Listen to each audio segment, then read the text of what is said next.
Hello, church family. This is Pastor Paul, and I want to talk a little bit about being generous. Part of an attribute of being a Christ follower is being generous. And part of that picture is being generous to our community. In Jeremiah chapter 29, we see this. Verse 7, but seek the welfare of the city where I have sent you into exile, and pray to the Lord on its behalf, for in its welfare you will find your welfare. Now, that is a specific message for those specific people.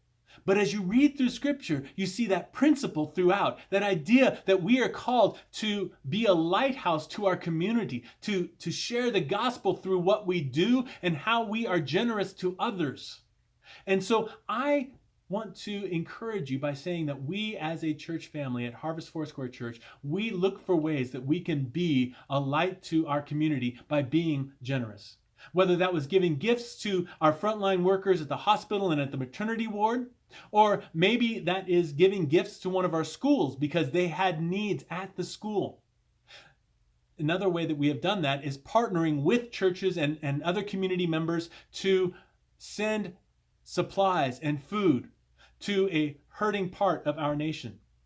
Whatever the case may be, we look for ways as a church body to care for others.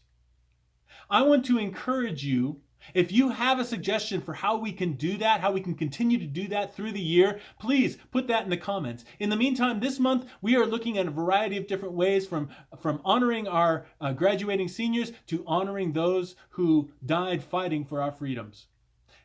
And we want to continue to do things like that. So there are ways to give to support the church and support what we're doing there. And if you want to support one of our missionaries, you can do that.